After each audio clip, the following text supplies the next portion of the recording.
जय हिंद। देखिए, भारत के गेहूं निर्यात पे बैन लगाने और रूस के अमेरिका को दिए गए प्रस्ताव जिसे अमेरिका ने ठुकरा दिया, इस पे पूरी दुनिया में काफ़ी ज़्यादा इसका असर पड़ने वाला है। देखिए, एक्चुअली क्या है कि रूस के राष्ट्रपति व्लादिमीर पुतिन ने इन्होंने एक अमेरिका से एक प्रस्ताव रखा कि देखिए, रूस भी बहुत बड़ा गेहूं का उत्पादक है, यूक्रेन भी बहुत बड़ा गेहूं का उत्पादक है, तो दोनों युद्ध में लगे हुए हैं। रूस पर तो बैन लगा हुआ है कि एक्सपोर्ट कर ही नहीं सकता है, और यूक्रेन के पास बहुत ज़्यादा मात्रा में अभी क्या है, गेहूं है, लेकिन इसके निचले बंदरगाह पे पूरी तरह रूस का कब्जा है। तो रूस ने यही कहा था कि हमारे ऊपर से कुछ बैन हटा दो ताकि हमारी भी अर्थव्यवस्था चल सके और यूक्रेन बाकी पूरी दुनिया को गेहूं का निर्यात कर सके। तो इसके लिए अमेरिका को यह प्रस्ताव मान लेना चाहिए, एकदम नॉर्मल सा था, अमेरिका ने इसे ठुकरा दिया। अब गेहूं का निर्यात ना रूस कर पा रहा है, ना भारत कर, ना ही यूक्रेन कर पा रहा है, जिससे काफी ज्यादा समस्या आ रही है। इन दोनों देशों के पास इतना ज्यादा मात्रा में गेहूं आता कैसे? तो समझिए, इन दोनों ये जो दो देश हैं, इनके गेहूं को जब से बैन लग गया लड़ाई की वजह से, तो गेहूं का रेट 33% बढ़ गया इंटरनेशनल मार्केट में।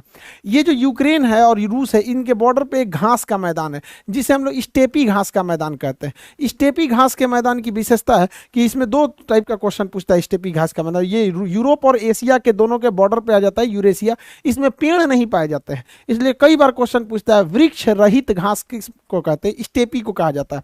ये उष्ण कटिबंधीय नहीं होकर शीतोष्ण कटिबंधीय।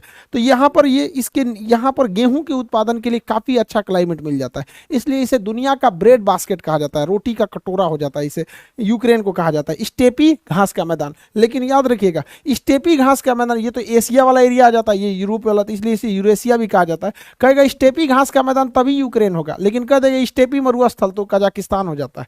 इसलिए इसका थोड़ा ध्यान से रखिएगा, गड़बड़ मत कर दे यहाँ पे। तो यह इस वजह से गेहूं का उत्पादन पूरी तरह से उत्पादन कर रहे हैं, मतलब व्यापार जो है इंटरनेशनल मार्केट में पूरी तरह से ठप पड़ गया है। और उसके बाद क्या है कि फर्टिलाइजर, गेहूं के उत्पादन में कहीं पे भी फर्टिलाइजर की ज़्यादा जरूरत पड़ती है, तो उन फर्टिलाइजरों के उत्पादन में सबसे आगे था रूस। और इस युद्ध के माहौल में रूस के फर्टिलाइजर उद्योग भी बंद हो गए हैं, इसलिए दुनिया को जब खाद ही नहीं मिलेगा तो उस कंडीशन में गेहूं का उत्पादन क्या होगा? इसलिए दिनों दिन गेहूं का रेट बढ़ते जा रहा है। और फर्टिलाइजर बहुत ज़्यादा जरूरी होता है किसी भी फसल को बड़े मात्रा में उत्पादन करने के लिए। अब इसी को देखते हुए भारत ने रूस से तो फर्टिलाइजर भारत खरीद लिया, क्योंकि बाटा सिस्टम यानी विनिमय सिस्टम के तहत रूस को हम सामान के बदले में पैसा नहीं, बल्कि कुछ सामान रूस हमें दे रहा है और हम लोग कुछ सामान रूस को दे रहे हैं। तो बाटा सिस्टम के तहत हम लोग तो व्यापार कर सकते हैं। लेकिन हमारे वैज्ञानिकों ने एक बहुत बेहतरीन काम किया है कि उन्होंने पहले जो नीम कोटेड यूरिया था, यूरिया जो होता है सफ़ेद रंग का होता है यूरिया, ये इसे छिड़का जाता है, तो इसका कई ज़्यादा ब्लैक मेल हो जाता था यूरिया का। तो इसमें क्या किया गया, नीम का वो मिला लिया गया, कड़वापन, जिस वजह से इसका ब्लैक मेल नहीं हो पाता था, खेत में ही यूज हो पाता था। लेकिन वो बहुत ज़्यादा मात्रा में छिड़कना पड़ता था और ये काफ़ी महंगा हो जाता था। ये लगभग राउंड द फिगर ये 400 के आसपास में यूरिया का प्राइस है। लेकिन इंटरनेशनल मार्केट में ये सरकार को पड़ता है बहुत ज़्यादा महंगा यूरिया, लगभग 3000 से 4000 के बीच में सरकार खरीद के सब्सिडी देके किसानों को देती है यूरिया का भारत में। तो इसका इफको नामक संस्था जो है भारत में खाद्य उत्पादन यही इसी के कंट्रोल में रहता है। इसने एक नए टाइप का यूरिया बनाया है, दुनिया में पहली बार नैनो यूरिया।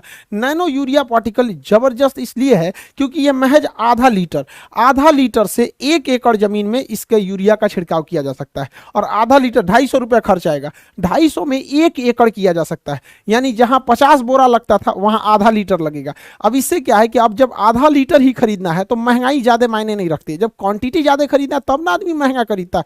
तो हम लोग इसको मतलब आधा लीटर से 1 पूरे एकड़ तक हम लोग यूरिया का छिड़काव कर सकते हैं। और इसे छिड़कना पड़ता है क्योंकि ये लिक्विड फॉर्म में रहेगा। यहाँ पर किसी भी फसल के लिए क्वेश्चन हमेशा याद रखिएगा कि जब खेती करते हैं और उसमें खेती में जब फसल लग जाती है खेती के लिए, तो उसमें नाइट्रोजन, फास्फोरस और पोटेशियम, ये 3 चीज़ों की जरूरत होती है, जिसमें सबसे ज़्यादा नाइट्रोजन 4 गुना होना चाहिए और 2 गुना फास्फोरस और एक हिस्सा उसका पोटेशियम होना चाहिए। NPK, नाइट्रोजन, फास्फोरस और पोटेशियम, ये रेशियो होता है। लेकिन जब बीज बोया जाता है खेती के लिए तो वो अलग हो गया, लेकिन जब बीज बोएंगे तो उसमें भी नाइट्रोजन, फास्फोरस और पोटेशियम चाहिए होता है। तो वहां नाइट्रोजन कम चाहिए होता है और नाइट्रोजन से 2 गुना फास्फोरस चाहिए होता है और फिर 1 हिस्सा होना चाहिए पोटेशियम आपका। तो याद रखिएगा, ये क्वेश्चन पूछेगा बीजारोपण के समय सबसे ज्यादा किसकी जरूरत होती है? तो फास्फोरस। फास्फोरस की पूर्ति जो होती है DAP से होती है, डाई अमोनियम फास्फोट। DAP से फास्फोरस की पूर्ति होती है। और यहाँ नाइट्रोजन की पूर्ति यूरिया से होती है, 46% यूरिया में नाइट्रोजन होता है। तो खेती के लिए सबसे ज्यादा जरूरी है नाइट्रोजन। ये यूरिया में नाइट्रोजन मिल जाता है जाता है। और बीज बोते समय सबसे ज्यादा फास्फोरस की जरूरत है, ये तो बहुत महंगा है, लगभग 1500 के आसपास डीएपी का बोरा है। तो भारत के वैज्ञानिकों ने बहुत सराहनीय काम किया है, जिससे कि अभी इस समस्या से हम लोग निजात पा सकेंगे। और इस सब को देखते हुए गेहूं का जो प्राइस बढ़ रहा है, तो भारत सरकार ने प्राइवेट कंपनियों पर बैन लगा दिया है कि अब वो गेहूं का निर्यात विदेशों में नहीं कर सकती। अब किसी भी देश को भारत से गेहूं खरीदना है तो दुकानदार या फिर बिजनेसमैन से नहीं खरीद सकते हैं, गवर्नमेंट टू गवर्नमेंट डील करनी पड़ेगी तभी गेहूं मिलेगा। ये एक लंबा प्रोसेस हो जाता है। हम फ्रेंडली कंट्री को ही दे सकते हैं, लेकिन अगर व्यापारियों से खरीदना रहता है तो उसमें कोई खास दिक्कत नहीं आता है। अब गेहूं के निर्यात रुक जाने से पूरी दुनिया में इसके प्राइस बढ़ते जा रहे हैं, खास करके अफ्रीका अन्य देशों में, कई देश में जहां पर गेहूं का उत्पादन नहीं होता है, जैसे इंडोनेशिया को निर्यात नहीं हो पाएगा, मलेशिया को नहीं हो पाएगा, जिस वजह से वहां पे काफी सारे समस्याएं आ जाएंगी वहां पर।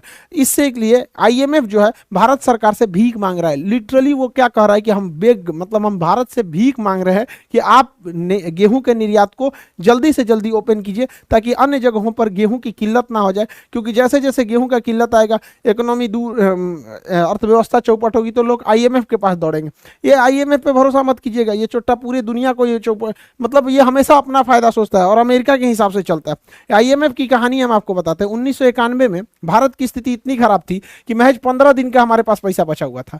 जो हाल श्रीलंका का आज है ना, उससे भी बुरा हाल हो गया था हम लोग का 1991 में, 1991 में। उस समय प्रधानमंत्री पीवी नरसिम्हा राव थे और वित्त मंत्री मनमोहन सिंह थे।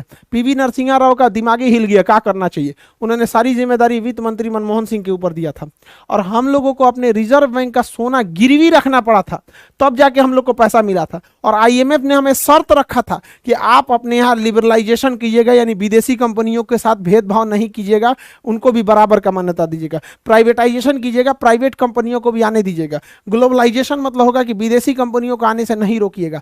एलपीजी, लिबरलाइजेशन, प्राइवेटाइजेशन, ग्लोबलाइजेशन किए, ये शर्त माना, तब हम लोगों को कर्जा मिला। और उसके बाद से हम लोगों ने धीरे धीरे उसे अर्थव्यवस्था को पटरी पर लाना चालू किए थे। तो उसी समय मनमोहन सिंह का, आज भी देखिएगा कई सारे पॉलिटिशियंस को, वो किसी पार्टी को भले बोल सकते हैं, लेकिन पर्सनल मनमोहन सिंह को नहीं बोलते लोग, क्योंकि उस समय 15 दिन का ही महज पैसा बचा था। क्वेश्चन पूछेगा उदारीकरण यानी लिबरलाइजेशन किसके समय हुआ, तो लड़का गलती से मार देता है मनमोहन सिंह। मनमोहन सिंह उस समय वित्त मंत्री थे, जबकि पीवी नरसिम्हा राव जो थे वो प्रधानमंत्री थे। तो कहेगा किसके समय उदारीकरण यानी एलपीजी हुआ था, तो पीवी नरसिम्हा राव 1991 के। उसी समय हम लोगों ने विदेशी कंपनियों को आने की छूट दे दी थी, जिस वजह से विदेशी कंपनियां दौड़ पड़ी।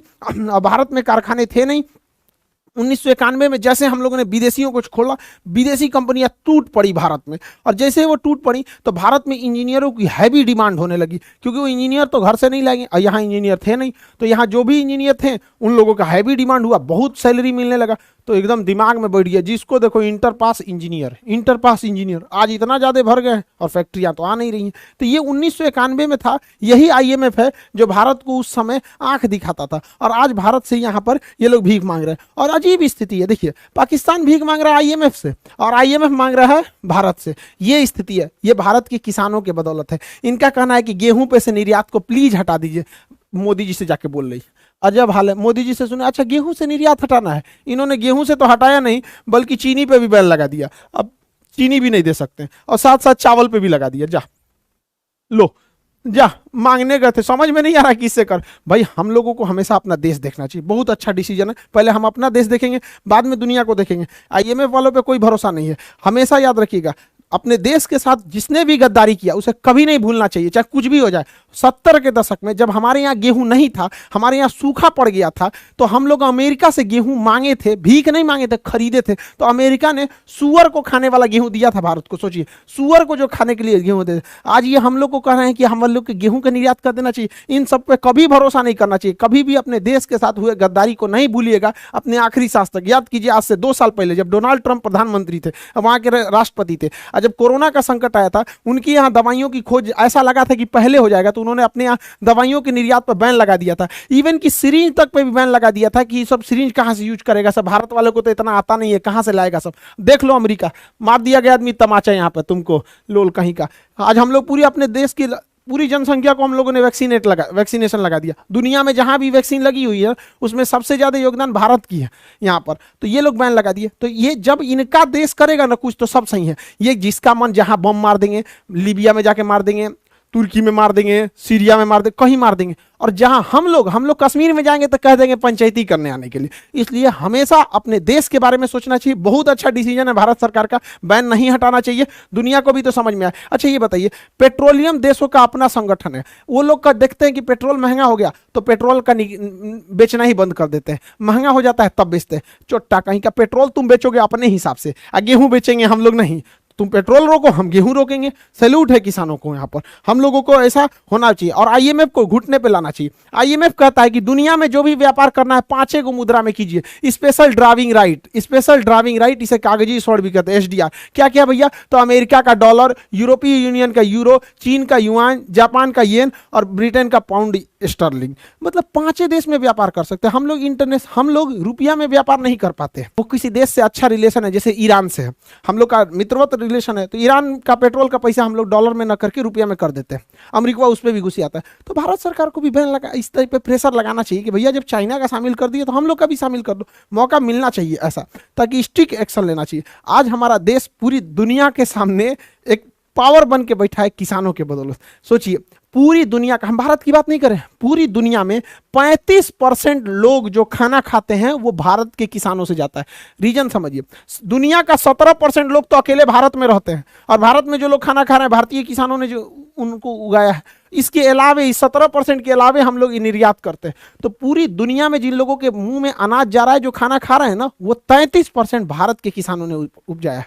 ऐसे किसानों के लिए सोच सकते हैं, हमारे देश के किसानों के लिए जय जवान जय किसान। लेकिन इसी के साथ दुखद भी ये कहना पड़ता है कि इन किसानों की स्थिति देखिएगा तो बहुत दयनीय है। इनको कोई नहीं पूछता है। सूखा आए, बाढ़ आए, कोई सामाजिक इन लोग के लिए सुरक्षा नहीं है। अजीब सी स्थिति इन बेचारों के लिए बनी हुई है। देखिएगा गुजरात में, महाराष्ट्र में सूखा की वजह से, हालांकि हर जगह के किसानों की कमोबेश स्थिति वैसी ही है, लेकिन चूंकि गुजरात, महाराष्ट्र ये सब के एरिया में सूखा भी ज़्यादा पड़ता है, वहाँ किसानों का सुसाइड रेशियो बहुत ज़्यादा है। तो सोचिए, ये आज आज़ादी के इतने सालों के बाद अगर किसानों के प्रति इस तरह से दुर्दशा है तो ये अच्छी बात नहीं है। जिन किसानों ने हमें आसान से जीना सिखा दी, विश्व पटल पर हम लोग, आज दुनिया हमसे भीख मांग रही है कि गेहूं का निर्यात करो, चावल का निर्यात करो, चीनी का निर्यात करो। इन किसानों के बदौलत देख रहे हैं उनका घर टूटता है। बेचारे बीमार पड़ते हैं तो सरकारी हॉस्पिटल में ले जाते हैं, और सरकारी हॉस्पिटल की स्थिति इस तरह से करके रखा गया है कि बेचारे लोग को डर लगता है कि वहाँ ठीक होगा कि और बीमार पड़ जाएगा। देखिए, इस तरह से स्थिति हो गई है, बड़ी दयनीय है। जरा सोच सकते हैं, पूरी दुनिया का 33% लोगों का ये खाना खिला, ये हाल है इन किसानों का। इन किसानों को भी सोचना चाहिए। बुढ़ापे में जो उम्र थी अब घर पे बैठने की, बाबा आप क्या बताएं हम आपको। यहाँ पे आज उन पूरे किसानों को हम अपने दिल से सैल्यूट करते हैं, सबको चरण स्पर्श करते हैं। आप किसानों का, आप सच्चे देशभक्त हैं इस देश के। आपकी मेहनत का बदौलत है कि आज हम लोग शान से वहाँ रह सकते हैं। लेकिन गरीबी, बेचारों के साथ भेदभाव होता है किसानों के साथ, उनका कोई नहीं सूख लेता है। कहीं बाढ़ में डूब रहे हैं, कहीं सूखा में ले रहे हैं। बेचारा थोड़ा थोड़े पैसे जमाते हैं, पता चला फसल खराब होगी, वो भी चलेगी। ये बेचारा छोटा बच्चा को देखिए ना, गुल्लक लगा रहा है यहाँ पे, किस लिए? कि भाई कभी इमरजेंसी में काम आएगा, पढ़ाई लिखाई में काम आएगा। टेंशन नहीं लो बाबू, अभी खान सर हैं, पढ़ने के लिए कभी गुल्लक या खेत नहीं बेचना पड़ेगा आपको। जब तक हम हैं, पढ़ाई को इतना सस्ता बनाएंगे कि कभी भी पढ़ाई, किसी गरीबी की वजह से किसी की पढ़ाई नहीं छूट सकती यहाँ पर। आई होप आप इस सब चीज़ों को समझे होंगे। यहाँ पर अभी भारत सरकार गन्ने पर क्यों बैन लगा रही है? हालांकि हमारे पास जितना चीनी का जरूरत है उससे ज़्यादा हमारे पास चीनी का उत्पादन होता है, और साथ में हमारे पास पहले से रखा हुआ है। फिर भी ऐसा क्यों किया जाता है? क्योंकि पेट्रोल में अब हम लोग ना पूरी तरह से पेट्रोल नहीं मिलाएंगे, हम लोग उसमें एथेनॉल मिला देंगे, ताकि पेट्रोल और एथेनॉल मिक्स होकर गाड़ियाँ चलेंगी। तो इसको हम लोग आगे की वीडियो में बताएंगे। आई होप आप इसे समझे होंगे। अगले वीडियो में हम एथेनॉल ब्लेंडिंग समझा देंगे। मिलेंगे नेक्स्ट क्लास में। जय हिंद।